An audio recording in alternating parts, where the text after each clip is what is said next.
Welcome to Your Yes-Filled Life.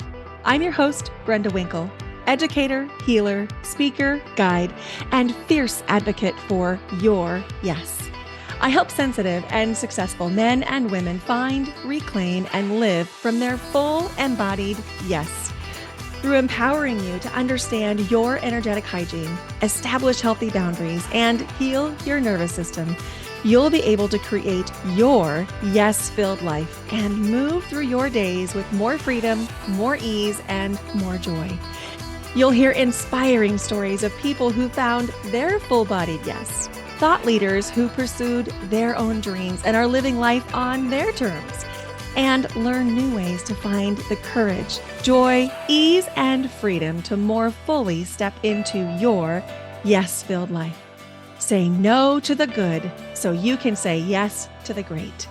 Join me on this journey to discover your yes-filled life. Whether you're looking to break free from the golden handcuffs, start a new business, find your dream job, or simply live with more intention and mindfulness, I've got you covered. Let's explore the possibilities together and make your dreams a reality. Ready? Let's do this. Let's get you to your yes-filled life. Breathe in the power of intuition. Unlock your inner wisdom with breath work. What would it be like to stop overthinking? What would your life look like if you felt clarity and ease? How would your life change if your nervous system felt regulated and you could access a state of calm even when there are storms all around you? Get ready to unlock the incredible power of your intuition and connect with your inner wisdom on a deeper level and access a deeper sense of calm. You are invited to join a transformative journey with an exclusive PDF guide and video series designed to amplify your success and well-being in this free 4-part video series, Breathwork to Strengthen and Trust Your Intuition. This valuable free resource is designed specifically for high achievers and successful people just like you who are committed to personal and professional growth, aligning with your desires and embracing your own wisdom within. You get to watch at your own pace when you get instant access to the entire series. Created for high achievers on the go, each video is less than 15 minutes. You'll also have access to a PDF guide with various breathwork patterns so that you can take breathwork with you anywhere. To get your instant access to this free 4-part series and PDF guide, go to brendawinkle.com/breathe. That's brendawinkle.com/BREATHE. Hello, and welcome to Your Yes-Filled Life. I'm your host, Brenda Winkle. Today on the podcast, we have Deb Rubin. Deb Rubin is a licensed clinical social worker who's worked in numerous therapeutic job settings as well as sexual health education, consciously blending the best of both Eastern and Western theories into her practice. She has a huge passion for self-discovery and growth and loves nothing more than helping others evolve in their own unique ways. As a therapist of over 20 years, she's constantly awestruck by the pure magic that can unfold when people jump into these beautiful life explorations. Her experience includes working with both young adults and adults in multiple facets of life, including relationships, self-esteem, sexuality, life transitions, attachment styles, parenting, anxiety and depression, preparation for motherhood, grief and loss, and trauma work. She's had the opportunity to work with people in a wide variety of settings, including Colorado Outward Bound School and Women's Wilderness Institute, Planned Parenthood, the U.S. Department of Veterans Affairs Hospital, Colorado University's Psychological and Psychiatry Department, and she eventually landed into her own therapeutic practice in 2006. In 2017, she eagerly expanded her practice to include parent coaching and group facilitation through the mother-daughter journey. She lives in Boulder, Colorado with her husband and 2 daughters, and she is just launching her fall workshops for the mother-daughter journey.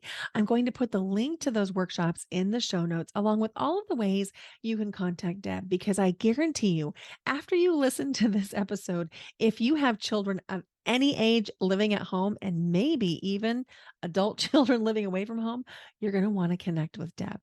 All right, let's dive into this conversation. Hi, Deb. Hi, Brenda. It's so nice to see you today. Thank you for being here. Thank you for having me. It's so good to see you too. I love the work you're doing in the world. I love how you show up on Instagram, and I love any opportunity I get to have a conversation with you. Oh, thank you. That really means so much because it's vulnerable work and it's so dear to my heart. And it's just nice to know it's landing for Mm. someone. Yeah. Yeah. It is always nice, right? A friend of mine says validation is only for parking, but still, sometimes it feels really good. That is true. And while we're on the topic, I have been loving your newsletters. I like read every Mm. single word. I send them off to clients. They're so they're so workable. Like I feel like they give such good information and then they give these incredible tools that I feel like are applicable for so many people. So yay, thank you. Thank you. I really appreciate hearing that. Thank you. Good. Good. So our listeners don't know you at all yet. Well, they probably do, but would you take a moment and just introduce yourself and tell us a little bit about the work that you do? Absolutely. So currently to date, I am a psychotherapist. I am a parent coach and I also run workshops called the Mother-Daughter Journey. And the workshops are really right now they're based for moms only. Um, Around with different age groups. So moms of daughters and those who identify as daughter from 9 to 11, middle school, and ninth and 10th grade. And there are these 4-week workshops that I'm kind of in the process of restructuring for next year, but they're really about learning how we are as moms, um, how we are getting in the way of forming deep connection with our daughters. And so there's a variety of information from really understanding brain development, psychotherapy around it all, or the psychology around it all, but also really understanding yourself and understanding your hooks and triggers and what gets in the way of connection. And I use that word a lot because I would say the heart of my practice is about helping people find different ways to deepen their connection with themselves, with others. And that Mm, really comes from 19 years of being a couples and sex therapist. And I used all those skills around helping people connect deeper and transfer that into mother-daughter relationships. So mm. that's kind of what lights me up is connection. That's beautiful. And it really lands for me because something I seek often is connection. That's what I want. I want meaningful conversations. I want connection with real humans. And I don't think I'm alone in that. I No, think that that's what we're all seeking. I actually think it is the number one thing we're seeking. We're like creatures of connection and that feeling of being seen and heard and really understood or attempted to be understood is actually what is the ultimate nervous system regulator. Hmm. Absolutely. And it's also conversely, it's what makes us act in ways that we're like, what did I just say? What did I just do? Yes. Yeah. Right. It's so interesting. Like in those moments, which we all have a million times a day, where we don't quite recognize something that's happening internally Hmm. and recognizing how that gets in the way of connection. I think that that is where the real magic is because Mm, that actually gives us agency and we can start to tend to, tend to ourselves in order to show up differently, I which is the love heart that. of your work, right? How to Yes. tend to that deep sensitivity to be able to tend to self in order to relate and be close to someone else without taking their stuff on, right? Yes, exactly. You just summed it up. That's it. That is the heart of the work. What would you say? And I know that this is a giant question, But what would you say is something that blocks connection? Mm, it is a giant question. It's something I've been sitting with a lot lately. So I think there's a couple things. The first thing that comes to mind though is fear. Mm. Mhm. Is that when we are having fear of whatever that is, fear of not being heard, which then makes us attached to our own agenda, which then makes it really hard to deeply listen and have that art of listening go out the window. Mhm. So there's that fear. There's a fear of being judged, fear of being misunderstood. So many fears we can name, but when we're living in a place of fear, then we're not really trust forward, we're fear forward. And Mhm. fear puts up this like layer, not a conscious, deliberate layer of like pulling up your beautiful suit, but instead, this layer of stickiness is kind of the language I like to give that doesn't allow us to be present and see someone and listen and let Mhm. ourselves be seen. So it gets Mm. in the way. Yes. This resonates with me, and I think that it extends to every area of our lives, whether or not we're willing to accept help or even to admit that we need help. Mm, Because if we're fearful of being judged or misunderstood, sometimes we don't ask because we feel like it's too messy. yeah, absolutely. And then it puts in like a natural survival skill of avoidance, Mhm. um, which sometimes that can be a productive old survival skill, but usually it's outdated and it keeps distance, Mhm. When you you know? say it's outdated, I know what you mean, but can you describe to our listeners what that means? Absolutely. It's a really beautiful understanding of self is that so often in early years we develop these really brilliant survival skills to really find out figure out how to develop love and belonging in your family system or your environment, and a lot of times these survival skills, which were necessary as a young person, become outdated, meaning they now keep you stuck Mhm. because you're kind of living with these old coping skills or survival skills that are keeping you safe when you actually are in your adult life and you are safe. And this is assuming that someone is technically safe, Mhm. Right. right? And that the brain doesn't know the difference between real threat and perceived threat or old threat that's stuck in the body. And so we kind of rely on these old skills that we don't need anymore. And then Mhm. we actually have to like really train our bodies and our minds to try a new way and not rely on habitual patterns. And that is really hard to do. It takes a tremendous amount of self inquiry, self compassion, discipline, practice, Mhm. trial and error. Yes, indeed. Would Oh you my add to gosh. that of the outdated thing from your I perspective? I love the idea of it being outdated because it to me signifies that it was necessary. So it gives grace for having that coping mechanism there Yes. or however you want to describe it. And then also outdated. If I have an outdated piece of clothing in my wardrobe, I can eliminate it without emotion, just knowing that it's out of date. And so when I think about my behavior patterns as perhaps being outdated, for me personally, it feels like it's taking away the emotionality. That's it. Oh, that's so great. And it takes away the drama, Yes. right? It's kind of like when we start to, and so if we're using it in the world of connection and sensitivity, it's like, it's that same idea. It's this thing that we once had, we needed it. It was like a protective layer.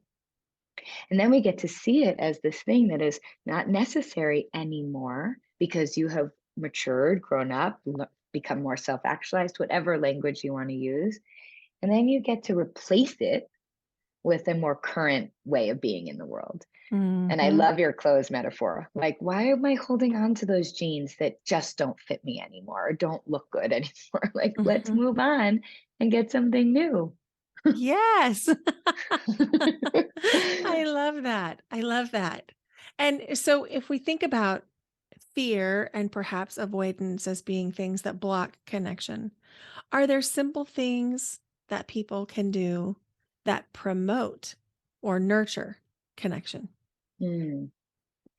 So fear is one piece. I want to name a few others that just come up because I think it will add to this response.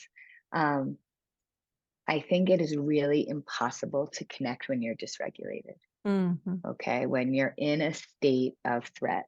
Mm-hmm. And I think as humans, we slip in and out of being dysregulated all day long if we're really paying attention, because there's all these seemingly perceived threats that get in the way and help us make us leave our bodies. Mm-hmm. And and that kind of can be almost an umbrella for so many other little things that get in the way of connection. Meaning, if we're dysregulated, we're not like really tuned into our prefrontal cortex, we're not able to have perspective and language and trust and Mm-hmm. all these things that we need to be able to see someone as separate. And so when we think about fear and dysregulation, I mean, the obvious tools that we hear about all the time are ways to come back into your body, ways to just kind of give everything a little more slack in the system. Mm-hmm. I'm Mm-hmm. all about slowing it down. Like, take a pause. Most of the time, when we're trying to connect with someone, there's not urgency. And if we can just take a beat and bring some body awareness, deep breaths, feel your feet on the earth, feel the sun in your face, really wake up your senses. All of that is an incredible tool to come back into body, to then be able to open your heart to see someone else and see them as their own beautiful being, right? Mm-hmm. Mm-hmm. But another tool that I actually really love too is this idea of smiling. This is a Pema Chodron term, smiling at our fear. And so when fears creep in, it's like, okay, the natural tendency is to avoid and push away. But what would it be like? And I'll just use a child for a moment. A relationship with child is, let's say my kiddo is acting out and kind of being an ass, okay? Which we know all of us have that capacity. Like, we can all be assholes at times. And Yeah. so, and I notice myself contract. So there's the first thing. I see my kid being, not so cool. And then my body contracts. And then what I might do is lash out or ask a lot of like interrogating questions or freeze, Mm-hmm. or Mm-hmm. run away, all the things. So one thing I've been playing with lately, and this isn't always useful in a moment of discussion, but is to give myself a little space and write down what, or say out loud, what is the actual fear that's coming up for me right now? And so Mm. in this particular scenario that happened this morning, I was like, okay, the fear is that she is just going to be an asshole to her friends and not have any friends. Mm-hmm. That's where my Mm-hmm. brain went.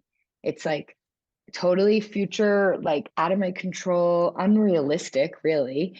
And it just put me in a contraction. So I named that fear. I brought a little humor to it because I realized that it's so big. And I felt it in my body. And then I replaced it with actually a vision of her in her strength, in her capacity, in what I know to be true about her ability to communicate things that she doesn't even quite know yet. Mm-hmm. And I just then felt that in my body. And just that like shifting of my brain Mm-hmm. allowed me to step away from fear, move into trust, and show up for her the way she needed me to. Now, that That's doesn't mean, beautiful. sorry, No, I thank love you. it. I love it. It also allows me to have a boundary of when she crosses a line of not being kind, right? There's a clear boundary there. But then when there's no drama and like aggression around setting that boundary, I can just be like, ooh, you just crossed a line. Mm-hmm. Let's try again. And then there it is. Then there's an invitation for connection. Yes. I love this. A couple things stand out to me that I want to really pull out. One is the idea of embodiment, and the other is the idea of setting boundaries around how you, the parent, will be treated by the child, no matter what the child's age. And I think both of those are really valuable ideas. So when we talk about embodiment, that is all over the internet these days. Embodiment, be embodied. And that's one of the things that we talk about in breath work is coming back into the body. And I think that many people don't realize how often we leave our bodies. And I wondered if you could talk about that from your perspective, what it might look or feel like if you leave your body and what it might look or feel like to come back in. Such a good question. And yes, it's such a buzzword right now. But the truth is, anytime we're traumatized, big T or little T, we leave our body. We Mhm. just have to. It's like, because otherwise, the pain, the discomfort, the emotional insecurity is too hard to metabolize in the moment. So I think leaving body can look different for everyone. Um, but I actually think regardless of recognizing what it's like to leave, it's more valuable to recognize what it's like to come back. And the invitation I often ask is for people to close their eyes and just notice, just start to bring awareness to one sensation you have in your body. And that's hard, actually. Mhm. Sometimes it could be just noticing the temperature of your skin. Sometimes it could be recognizing the rhythm of your heartbeat. Then we can go deeper to people can feel like tightness in their throat or, spaciousness in their breath, whatever it might be. But it's all language around descriptive sensation words, right? Mhm. Mhm. And then my favorite thing is let's not interpret that sensation. It's really, really just observing it, saying Mhm. hello to it. Mhm. And it's It- bringing your body back online, basically. yeah. Value neutral. Value Yes, neutral, yes. bringing the body back online without a story. Oh, I love that term, value neutral. I don't know that term. I think of that term a lot because I think I come from the world of education where we talk about value driven missions or value laden. And so when I talk about value neutral, I'm meaning we're not assigning meaning. We're not categorizing something as good or bad. It's just neutral. Oh, I love that. I love that. Thank you for Yeah. that. Yeah, you're welcome. So when you were talking about your conversation with your daughter and you were talking about setting boundaries and oh, let's try this again another way because you've crossed a line. One of the things that I hear people get really frustrated about is their kids and their kids are I'm going to say sometimes mean Hmm. to the parents. And I think that sometimes it's difficult for parents to tease out how do I differentiate between my own emotional response of being treated this way and setting a boundary as a parent? And how do I stay, at least outwardly, neutral? Okay. First of all, I'm just going to say to all the parents out there, this is the dance every single day. Amen. Hmm. Oh my God. I mean, that everything you just said is like changing by the minute. And this is why parenting is no joke. It's why it levels the playing field. It's why we are learning how to do a dance. Okay. Hmm. And so there's a couple things that I like to think about. Okay. So first, you said, where's the line? Want to make sure I'm getting it. Where's the knowing your line, right? Of meanness. And yes, they're mean. They're totally mean. Okay. And also kind of doing this thing of like not letting it soak in or take it personally, which is like the Hmm. ultimate challenge in parenthood. Hmm. So I guess I want to start with one thing, and that is that nobody likes to feel discomfort alone, especially our kids. And so they're going to project their pain onto us. And so you might have walked in from gardening or just gone on a walk and you're feeling good and confident and in your body. You walk into your kiddo's room and they say something really unkind or whatever. And the next thing you know, you're feeling insecure, like unstable and kind of shitty about yourself. That's an indicator that you're feeling what they're feeling. Hmm. And so I actually practice that pretty regularly because it allows me to have a little compassion. And when we can access compassion, it can soften the blow, no matter what it is, whatever's going on. And trust me, that is a really hard practice to do, but it's this deep reminder no one wants to feel pain alone, especially our kids. So they're going to have you feel it with them. And they're going to Mhm. do whatever they can to make you feel it with them. Mhm. So that's just another little insight around tending and tracking to your own experience. And then, yeah, I think it's really important that we just as parents know the line. We cannot tolerate meanness. There's room for grumpiness. There Mhm. might be room for moodiness. There might be room for withdrawal or sharpness, but meanness has a different flavor. It's like, and I think this is going to be different for everyone, Mhm. but it's starting to really differentiate in your own mind, where is my limit? Because that is not going to be tolerated here in the home, and it's not going to be tolerated out in the world, right? Mhm. And so I personally like to have 3 go-to lines that you just can practice saying as a mama, so that, or papa or whatever, and that you are ready to have your language without a strong, with Mhm. neutrality, to use Mhm. your language, with value neutral. Did I say that Yeah. right? Yeah. Okay. So I like to say simply ouch. Mm. Like if something feels harsh, if they made a mean comment about how I look or something I said or the way I chew or what my clothes are made, or just unkindness, I will say ouch. And I will just let that word hang in the air. Mhm. And it is profound what it does. It has very like little drama around it, but a very strong effect. I will also say, you just crossed a line. And again, then it's like, you crossed my line. Like that doesn't Mhm. work for me, and Mhm. there is a line here. And we have a parent child relationship, and we are learning how to be separate now, as they're aging and the meanness gets bigger at times. Mhm. And then followed by, can you please try that again? So you're giving them an invitation to do it differently, which is lending them capacity to do it Mhm. differently. Mhm. And then the third is, it can be choose your own adventure, but it's kind of something like, um, oh, that didn't feel good.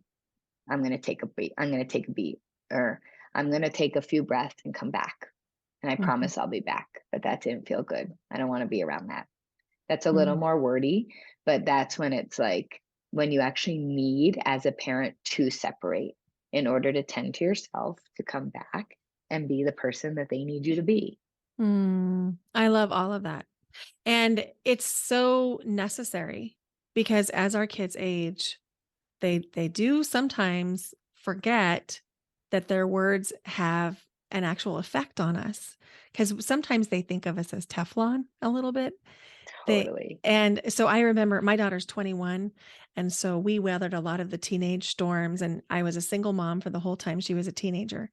And which that was a really good thing in our case because there were only 2 of us in the home. So we had to work it out sooner Wow. rather than later. And so I got to the point where I would say, "Oh, that doesn't feel good. I'm going to need you to say that again the nice way." Mm, yeah. And that didn't last very long. Only have to say that 3 or 4 times before they start to think, "Oh, that wasn't very nice." Yes. Oh, I love that. And you made two incredible points. One, that you had to work through it quickly Mhm. because you only had each other to lean on. And I think that there's so much value in that, regardless of being a single mom or not. When people can learn to repair quickly, it actually creates really healthy um, paths in the brain, neural paths in the brain, but also this trust that we are going to name it like it is and get to the other side efficiently. Mm, It's mhm. like incredible for connection. You had posted something on Instagram about this a while ago, and I'm going to let you create the language around it because you did it so beautifully. But it was around this idea that sometimes we don't want to engage in a conflict with our kids, but when we do and we can repair, that the relationship actually deepens because of the repair process. Can you talk about that in a way that is more eloquent Yeah. than what I just described? You were just so eloquent. I mean, I think this goes with every relationship, with partnership, with friendship, and parent child, of course. That actually, I am not concerned with how many conflicts happen in a day. In fact, I think conflicts are 100% necessary. They're healthy, they're good. It's like it's actually allowing people to know that they have a voice and they can have different opinions, and sometimes you bump up, and like everyone has a chance to be who they are in the home. But if you can actually put more emphasis on the repair, the relationship will always come back stronger, always. And I use that word carefully, always. Hmm. Hmm. But that most of the time, people are going to remember how they felt when there was an authentic acknowledgement of their part, when there was um, a reflection of how I wish I had done it differently. Hmm. And there's kind of a future thinking of how we can do it better next time. It kind of keeps this really incredible fluidity in this growth mindset of a relationship. And that's the feeling that is left way more than the conflict itself when the repair is done thoughtfully. And like I said before, close to the conflict. When Hmm. there's a big gap, it actually causes this story inside the mind that things are not okay and I'm in this waiting game and I don't know what's next. And that instability actually can create some pretty deep kind of ruts in the trust system, in the relationship, and in the self. That makes Does that so make much sense? sense. Yeah. It makes a lot of sense because, we do tend to tell ourselves stories as a way to make ourselves feel better. Even if the story doesn't make us feel better, we need to find meaning and structure just to latch on to what happened. So that makes so much sense. And the thing that really struck me was how you spoke of conflict as being almost a necessary component of a healthy relationship. And that also makes sense to me because if you're not, I mean, we're all sovereign beings. Of course, we come to situations with different backgrounds, different feelings, different opinions. It makes sense that we might not agree on everything. Like we have to have disagreements, right? I mean, Mhm. otherwise there's actually this idea of, enmeshment where there's not individuality. And we actually, the individuation process and really identifying with being an individual is getting lost in our culture because there's so much emphasis on sameness, especially in the adolescent world. Mhm. And when there's individuality, there's uniqueness, and we want to celebrate that, even if it bumps up. Mhm. Brenda, you said something that struck me that I think is worth repeating, and that is um, when our kids say unkind things, we want to remind them that they're impactful, that their words are impactful. And I actually think that's such an important thing to remind them all the time how impactful they are, how Mhm. powerful their words are in the world, right? Positive or negative. Like, Mhm. and I think that is such a beautiful place to connect in a parent child relationship of letting them be seen for their power, right? And how it impacts others. I love that. I really love that. And I want to come back to this idea of individuation in just a Mm, moment. But I'm wondering, I hear people say, I don't like conflict. And I hear people talk about willingly and intentionally avoiding conflict. mm, And I know I have opinions about that, but I'd love to know from your perspective how that impacts someone's ability to connect. mm. Such a good question. I mean, the first thing that comes to my mind is it keeps people from being totally authentic. Mhm. If there's an avoidance of conflict, there's an avoidance of self.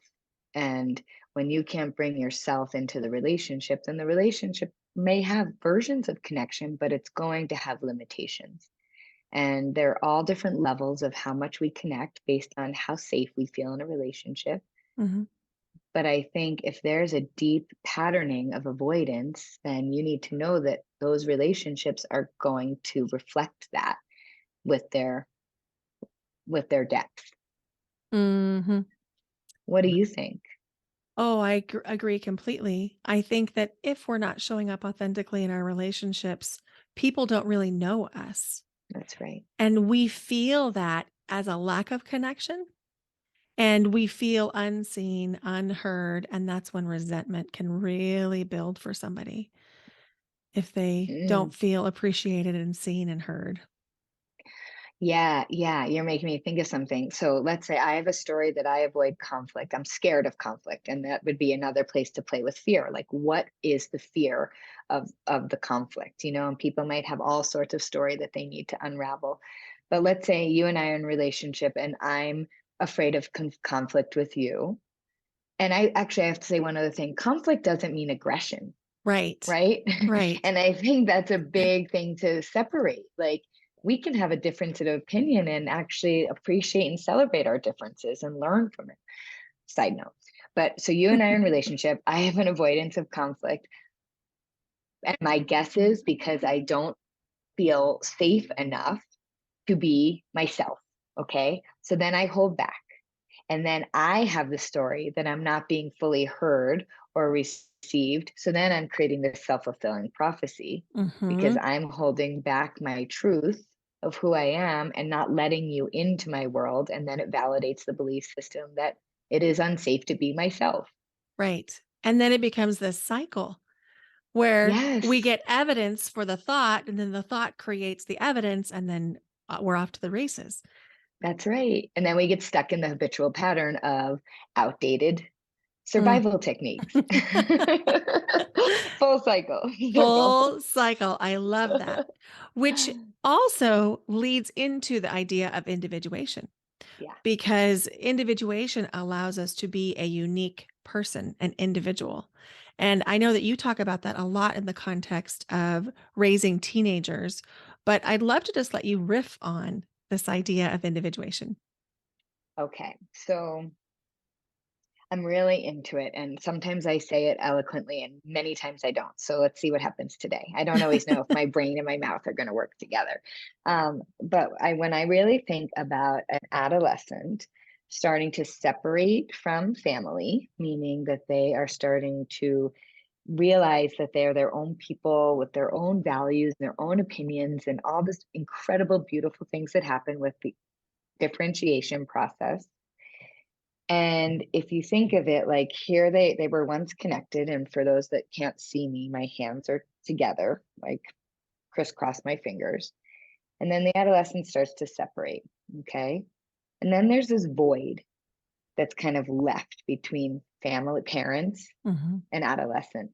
And in that void, there's a lot that happens here. There's mixed emotions, there's loneliness, there's isolation, there's risk, there's excitement, there's passion, there's sex, there's so many things. And we actually want them to feel all the stuff that happens in the void. When they distract themselves from the void, that's actually when we get nervous, when they're numbing themselves out, when there's a lot of Mm. substance use or just zoning into a screen or getting lost in other people's opinions of them, which is a big part of our culture right now, Mhm. then they actually lose this opportunity to sit with all the kind of discomfort that comes in the void. And when a kiddo is learning how to tolerate discomfort, that's how they start to mature and grow up. And it's really this necessary, beautiful thing. So that's one little piece about what happens in the void. The other piece, to answer your question, to come back to individuation, is that when they start to go on their journey into adulthood, they are doing this dance with individuation and conformity, basically. Mhm. Like, how do they learn how to be part of society? And because of our culture, the way it's set up these days is there's much more emphasis on blending than individuating. And I mean, there's all sorts of examples, but it's like this idea of keeping up and staying in touch is really emphasized. Snapchat's a perfect example, of like, stay in touch, stay in touch. Mhm. It's too scary to like miss something, right?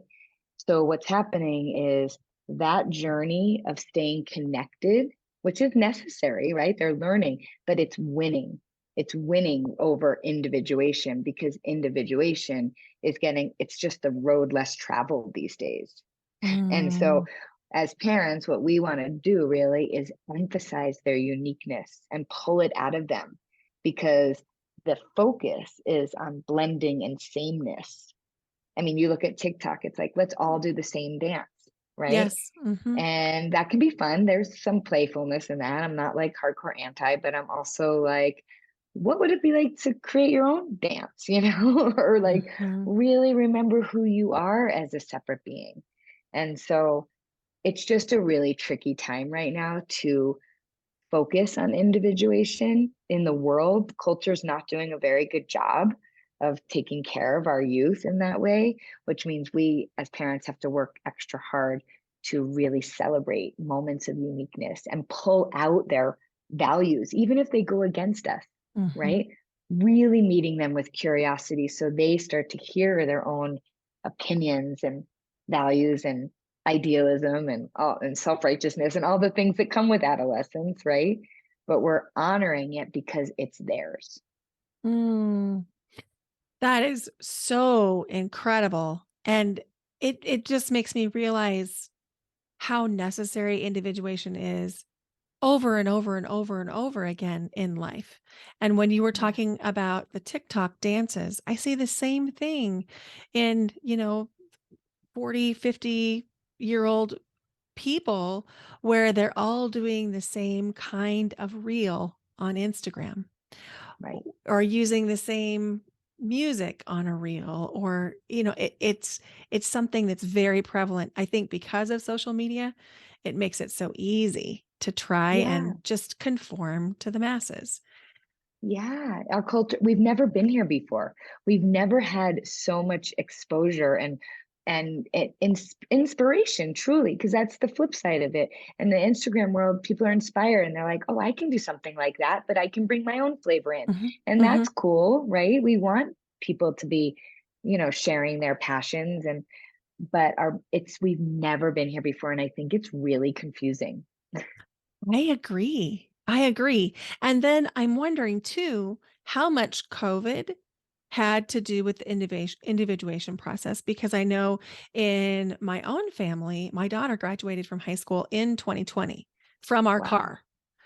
She we drove through, we decorated the car with balloons and markers, and she wore her cap and gown in the car, got out of the car, ran into the high school, got her picture taken, got her diploma, jumped back in the car, and on we drove. Holy shit. Yeah. Wow. Yeah. Yeah. So And so and yeah. so then she went on to college and was really seeking what she thought was going to be a normal college experience. Well, that was still 2020.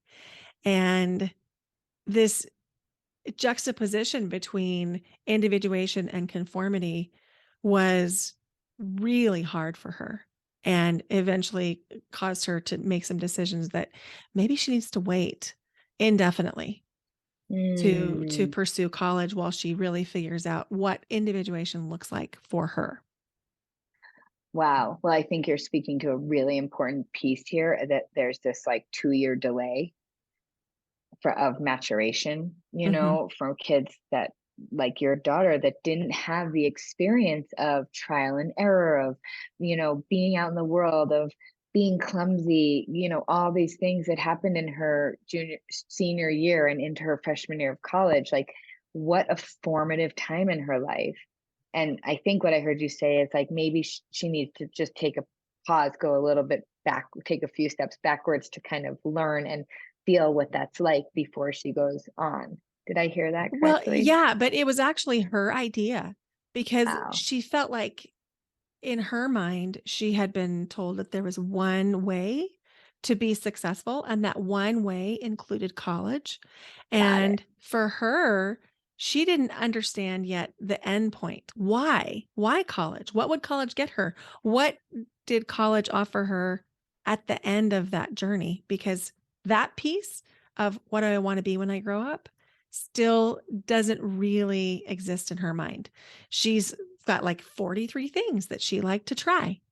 And so that part got a little bit ignored in the COVID Yeah. process because we were worried about like literally spraying off our fruit because with Oh my you know what gosh. I'm saying? Totally, totally. Well, I just have to give her kudos for questioning, Yeah. right? Like that is individuation. It's like questioning. And I think teens are doing that, adolescents into their mid 20s are doing that. And I think what it sounds like is you met her there. You pulled it out of her and let her questions be valued. And then she got to explore how to do it her way, Mhm. right? Which is so beautiful. I think that's actually something that we all need to remember is that we're doing it more than we know we are, of like reflecting and bringing out their uniqueness, Mhm. helping them become a more evolved self. And when we understand the wisdom in it, we actually get to do it with more consciousness Yes. and trust in what we're doing because there's so much that's naturally happening all the time anyway. Yes. I think you're right. We often don't give ourselves credit for the really good work that we're all doing. Yes. Yes, there's so much wisdom amongst all of us that like it's just natural and we get to just celebrate what's there and how do we pull up, notice the strength and make it brighter, you Yeah. know? Yeah. So thinking about individuation and connection and bringing it back into adults, I have a question for you. One of the Mhm. things that I hear a lot from people in their 30s, 40s, 50s is how do I make friends Mm. as an adult when I'm really busy, perhaps juggling career and family and home? How do I make friends? And I'm wondering if you have any. God, that's such a good question. I mean, hmm. So I'll tell you, I'm just going to kind of like unpack it naturally. I don't have like a set answer to this. My first instincts around this are 30s and 40s are oftentimes when people are having children, if that's your path. And so often there's, you know, parent connection moments, which can be really tricky sometimes Mhm. because if it's like the kids are the kind of glue that keeps you together, you don't always get to like bring out all your other quirky sides, which I love to celebrate quirkiness because wow, we all have so much of that. So then it's like, how do I make friends that fill me up? How do I make friends that can really see me where I'm allowing myself to be seen? Mhm. I think it's going to be so different for so many people, but I think it's really important that people start to really identify what lights you up. Mhm. That what lights you up now might be really different than what lit you up in your 20s. And when you follow that sparkle dust to what lights you up, you might find like minded people that it lights them up too. Mm. And then you're sort of living this path of really living within alignment of your truth. And when we're like trusting the inner yes, it's like, do I want to go dance to a dance class today? And I have no time. I'm so busy. I have no time, but dance makes me so happy. I'm speaking for myself right now. And I'm like, but then I have to like stand in front of the mirror and what am I going to wear? And everyone's going to be better than me. And there's all the fear stories, right? Mhm. And I actually just track my body. Is it a yes? And if it's a yes, you follow it. And then you're living within alignment of your truth. And then you're more accessible to connect with other people because you're Mm. being true to yourself. And it comes right back again to authenticity Yes. and it's just having integrity to you and being willing to be seen. Yes. Yes. Oh, that's so good. Being willing to be seen. Mhm. Because when we're actually just kind of living our truth, whatever it might be, then there's usually no shame in being seen. Mhm. Yeah, I think that there's so much what you just said was like a mic drop for me because when I was in my 30s, I was also in a marriage that didn't serve me. And I wasn't showing up authentically anywhere because I wasn't showing up authentically to me. Right. And so it was so much more difficult for me to show up because I was in my head around which version of me can I show in this situation? And Mm. then as I healed, now I really truly don't care about being seen because I'm just consistent. Yes. Oh, I love that. Oh, I love that so much. So it resonates with me that you would say, just if it's a full body yes, go give it a try. Right. And to drop any story around it. Hmm. And I can't speak for you, but I know anyone that's in a relationship that's really unserving. We're usually hiding some secrets. There's Hmm. like kind of a level of hiding. And so to your point, like you weren't being, you weren't letting yourself be seen by yourself. So then you couldn't. I loved your language. You said, correct me if I'm wrong, but you said, which version of me is going to show up? Hmm. And then what I heard you say, you didn't use these words, but now I'm in a place where I'm integrated. So I just show up as me. Yes, Did I get exactly. that right? Okay. Exactly. And you added the word integrated, but I love that word because when we can integrate our experiences into our lives, then they're no longer controlling us. Mhm. I love that. And I'll go one step further with that is when you're integrating all the different parts of yourself Hmm. to let them be like a working system together, then you're just showing up as you, right? With no Yeah. apologies. Yes, exactly. There's so much freedom in that space. Oh, yes. For those of you that can't see us, we're both smiling really big because that word, you can feel the freedom, Yes. right? Hmm. And I mean, I can feel when I'm not free. Like Mm. I mean, I go in and out of contraction all the time, and that's like really good information Hmm. to know when I'm not free. It's like a moment to check in, like what's happening. Maybe to use your words, which I use similar words of my jacket, but I love your full body suit. Like sometimes I need to put my full body suit up so I Yeah. can feel free because I'm just too sensitive in this moment and I'm picking up everything around me, Hmm. or maybe I need to make a change in who I spend my time around because I don't feel free in those relationships. So I feel Hmm. like we know this. You have to have both regularly to feel the difference, right? Exactly. And to your point, just for the listener, I want to just really bring this home to say you probably won't feel free all the time. There's Right. contrast so that you can continue to make conscious choice around what you want to do and who you want to be around. That's it. And in the contrast, there's so much wisdom in that, Hmm. right? It's kind Hmm. of how we started before of like, what do you notice when you're not regulated? It's like, well, you notice when you come back into your body, you notice Hmm. that feeling. And we have to actually be patient and loving towards the moments when we're not, whether Hmm. we're disembodied, whether we're letting fear guide us, whether we're just having major waves of insecurity. Like, that's not a bad thing. It's just another place to turn towards self with love and compassion. Yep. It's just more information.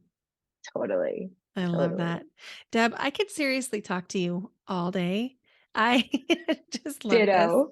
I do too. I love this. As we kind of bring our time together to a close, I have 5 questions for you just for fun. Okay, great. And the first one is, what is in your morning mug? Like literally, what do I drink? Hmm. Yeah.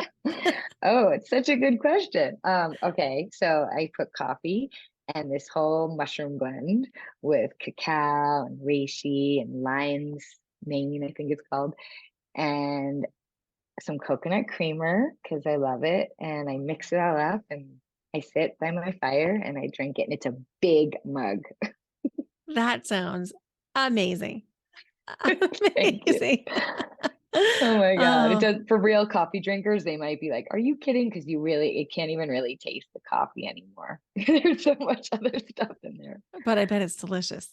It makes me happy. I love it. I'm a huge mushroom fan. Huge mushroom fan in That's every way. amazing. So I'm just curious, do you use a specific Like, is it a mushroom creamer or just No, the mushroom blend it's called oh, what's it called? I can put it in the show notes. It's cocoa something, and it'll say like brain health, gut health, blah blah blah blah blah. I get it on Amazon. It's really clean, and yeah, I'll send you a picture of it. beautiful? I'd love that. It's a Awesome. powder. I put a tablespoon of it in my coffee, mix it up. Okay. Sounds great. I love Yes. that. Is there a song that every time you hear it, you just think, yes, I can do anything? Oh my God, I have so many. Oh boy, you're asking me to recall. Let me think for 1 minute. I want to come back to that because I really Okay. want to nail it. All right. We'll come back. Is there a Okay. podcast that you enjoy? And I, by the way, have been a guest on Deb's podcast with Deb and her friend Kate. And I'll put a link to that in the show notes as well. Thank you. Well, I listen to your podcast. I love it. I love Lisa Damour's podcast. I love, I used to listen to Tim Ferriss a lot. Um, God, I love a lot of podcasts, but to be totally honest, I've been on a little podcast pause lately. And I've been really listening to nature. I've been Mm, really trying to wake up my ears on my morning walks to just hearing all the subtle sounds because I felt like I was just listening to information for a mhm. really long time, which was wonderful. I was learning so much, but lately my brain has just been wanting quiet and birds. Me too. Like bird song is like music to my ears. Yeah. And the other thing that's coming up for me is as a content creator, sometimes if I consume too much content, I lose the creativity. Oh, yes. Like, what's mine? What's theirs? What am I Right. regurgitating? Yes. Oh, I so get that. Yeah, So get that. that resonates with me. Yeah. Who inspires you? Oh, these are hard questions. I mean, they're brilliant. Who inspires me? Pema Chodron really inspires me. Um, it's a bit cliche, but Brene Brown, I still go to her for little nuggets of wisdom. Um, oh my God, I'm touched by this woman, Angie Bird, who does a podcast on the magic of um, midlife. Um, my friends inspire me a lot. I have a really incredible community of women in my life, and they every day they inspire me. My husband inspires me so much. He is just like a gift, and he's doing all this really personal work to understand himself, and he inspires me. My daughters inspire me. Oh my God, I'm going off. Oh, I love this. I love this. Before we circle back to the question about music, and then I Yes. ask you the final question, I really want to give space for you to tell listeners where they can find you and where they can connect. Okay, thank you. So, like you said at the beginning, I have an Instagram feed, which is new for me. I only started in June, and I just have never had any social media my whole life. So it's brand new. And that's called the Mother Daughter Journey. Um, and I also have a website that's motherdaughterjourney.co and also debrubin.com. They go to the same place. And there you can sign up for my newsletter, which I send monthly. And it's just like little tidbits of information, things to try, ways to kind of just keep increasing self compassion and compassion for your kiddos. And then, yes, Kate and I have this podcast, Motherhood Uncut, which is really fun. Those are the main places to find me. And the music question. Yeah.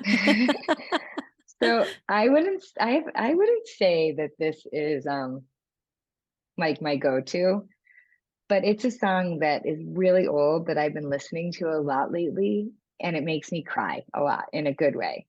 But it's Ani DeFranco, and it's called You Had Time.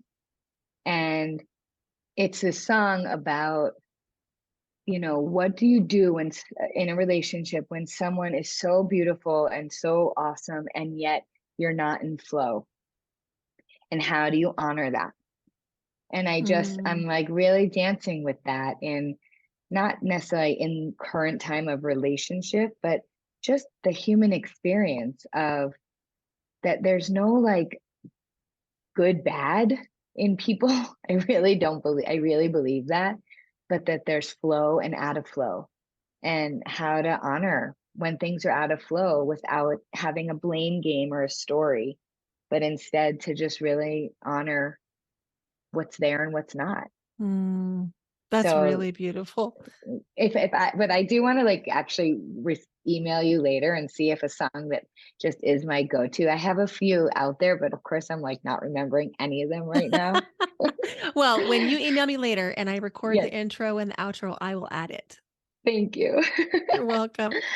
And the um, last question I have for you is if you find yourself in a funk, feeling mhm. sad, scared, mad, what do you do to flip the switch and access joy? Mm. Well, when I'm in a funk, the first thing I always do is tend to the funk. And it's kind of this idea of really entering the body, as we said. And I have a go-to practice where I lay on this piece of rug in front of my fireplace and I have a little weighted blanket and I can lay there any time of the day and I just like am in star pose Mm, and I give myself some time to just breathe and cry or listen to music or just be there. I don't get stuck there, but I like to actually have transition. And then to access the joy, I have dance. I'll either go to a dance class or dance around my living room. Movement for me is essential. I love to like shake it out. I just need it. I get heavy in my feet and I sweat and I make sound. So either dance or I go for a walk and I go be in nature because those are the two things that always give me medicine for my soul. mm, that's amazing. I love it. Thank Deb you. Rubin, thank you so much for being here with me today. Thank you, Brenda. Can I ask you one quick question? Oh, sure. What do you do? What to that last Um, question? I think I do something very similar. I get really present with what is this feeling? And I try to name it. What's the feeling? And then I ask myself, is this based in truth? Mm, Is it real? Or am I telling myself a story? If it's a story, then I will try to really consciously tell myself a different story, a more true story. And if it is real, something that I need to work through, I do exactly what you do, which is I go move it out, whether mm, that is walking or dancing or hiking. And often I'll either be walking in silence or I'll have Lizzo on as I'm dancing. I love it. Oh, I love her. Yes. Thank you. Yeah, Thank thank you. You are, you. Brenda, you are such an inspiration. Truly. You are such a beam of light, and I'm just so happy to know you. So thanks Mm, for having me and thanks for sharing your gifts to the world. They're really priceless. So thank you. thank you, Deb. I appreciate that. I'm your mirror. Yes. Oh, thank you. Awesome. Wasn't that an incredible conversation? Deb is so articulate, elegant, and just incredible. Here are the takeaways. Number one, connection and meaningful conversations are the ultimate nervous system regulators. Number two, fear blocks the connection. Fear of not being heard, fear of being judged or misunderstood. Fear puts up a layer around us that won't allow us to be present, listen, and allow ourselves to be seen. Number three, outdated survival skills are hindering our personal growth. These are old coping skills. The brain doesn't know the difference between a real threat and a perceived threat. The skills may have been necessary in earlier life, but they are no longer useful. Number four, deepening the connection with oneself and others is possible only when we feel safe. If our nervous system is dysregulated or activated by fear, stress, or fight or flight, making connection might feel really difficult. Number five, conflict is a necessary part of relationships. Conflict is essentially a disagreement. It doesn't have to be violent and it shouldn't be. When we repair any conflict or we talk about the ways in which we disagree, our relationships deepen. Number 6, the dance between individuation and society is an essential part of growing up.